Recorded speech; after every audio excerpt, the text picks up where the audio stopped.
So I'm in the middle of figuring things out, and I'm so excited. Um, I found in my stash a Smith's trigger. I have a graveyard up here. Four ICs I don't believe have made it, but I could be wrong.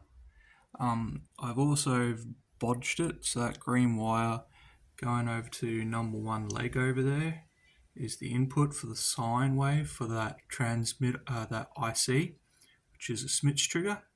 So what's that doing is it's currently producing a square wave or converting a sine wave into a square wave. Now its yellow wire, which is its output, is going the long way around back into the original circuit. So that way I have um,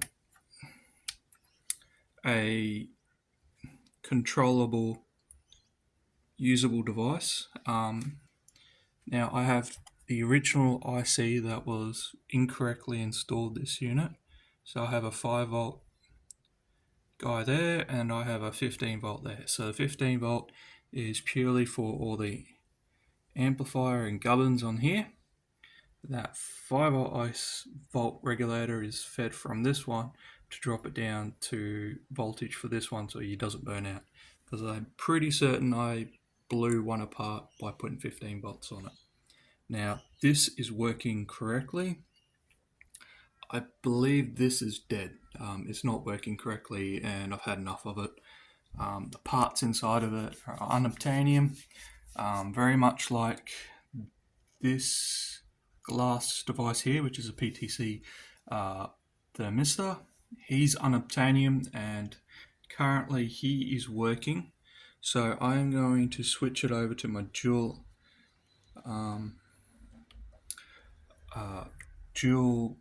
oscilloscope now, and I'll show you the waveform coming out of this oscillator. So we have the attenuator, so I can change it, and then the level and the frequency, which will make it speed up and slow down. So currently I'm just going to leave it there. I have no idea what the frequency is. I could use my multimeter and figure it out, but at the moment I'm happy because everything's working, including the switch, but I'm not sure. But anyway, I'm not sure considering it's kind of bodged with two circuits. But now if I go to channel, that's channel A, so that's sine wave. And if I go here, this is the Smith trigger circuit that's bodged back in. You can see that it's not affected by the attenuator or the level, but however it is controlled by the range and the frequency. And now if I go here and put it into dual mode, you can see that it basically cuts the top and the bottom off. So yeah, so if we go back to just channel B, channel A, and then dual one, so you can see exactly that it's chopping the thing into a square wave. How cool is that? There we go. And it's a pretty good sine wave.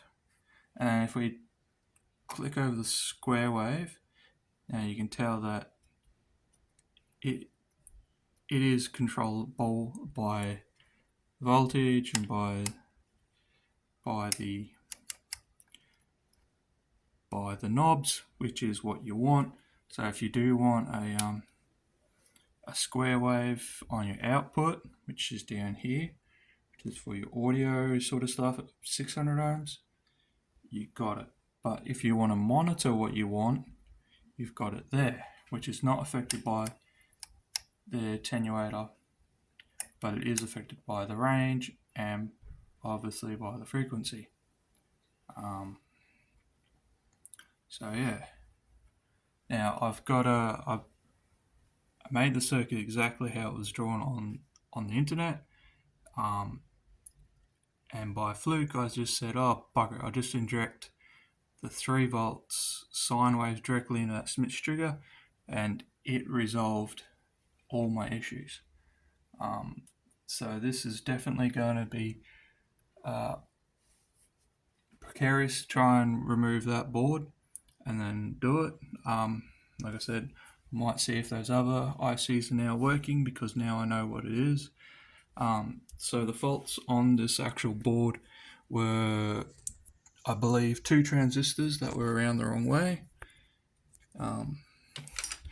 They were marked with the blue dots. So I believe that one was backwards, and I believe that one was backwards. That one's a different type. That one was correct. I screwed that one up when I was trying to remove it, try to figure out. Like I said, that PTC is an unobtainium. This is the original location for the IC for the Smith's trigger, but because it's 15 volt rail, it blows all the time, which I didn't like, so I've changed it. Now this orange wire is the output to the MOSFET down there, so it's doing MOSFET things. So now it's giving me a good solid square wave, like on channel B. Give me a good sine wave. So that's basically giving me a monitor. So this wire here is going to go from, this yellow wire is going to go over to pin 6, and then this white wire is going to get shortened to the pin 1, and it's going to get soldered directly to where that is. And that's going to resolve the issue of my audio oscillator. It's taken me a little bit of time to figure out what's wrong with it. Like I said, it was built in the 80s. It was built in 81. So it is 5 years older than me. So this makes this device about 43. And that chip there is 76. It was manufactured in 76, so it's even older. But it's working and it's doing its functionality as long as I feed it 5 volts. So now I have 2 voltage regulators in here. The very old design, like the analog.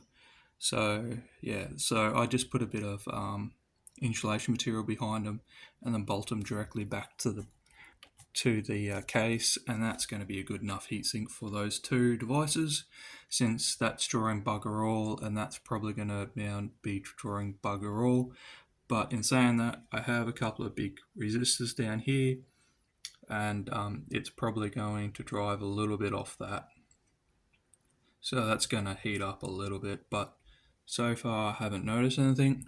Now I have 3 earlier versions of a frequency meter that have Nixie tubes. So one of them are bound to work, and I can get a couple working. So I'll be able to have what I need.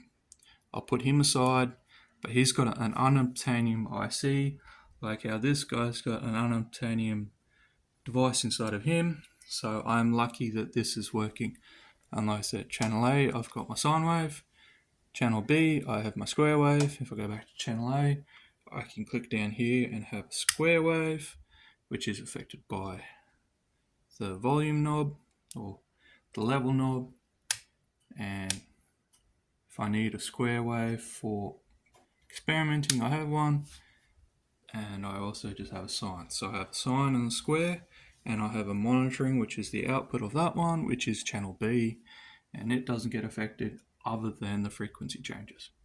So this device is working exactly as intended, but I've had to do a modification by that board to get it working correctly.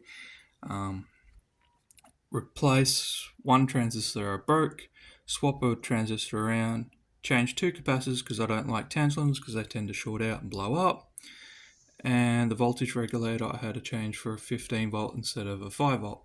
But I also had to put a 5 volt in to keep that guy happy. And a little bit of botching later, I have a 45-year-old device with a heart of a 76 device working. So yeah, so like I have a 50-year-old chip in here that's working. They are obtainium. I can get them. But I had one in my stash that's worked. Like I said, I have a few dead ones up here, which I may have not blown up. So I have to check that out. But yeah, go me. Anyway, bye for now.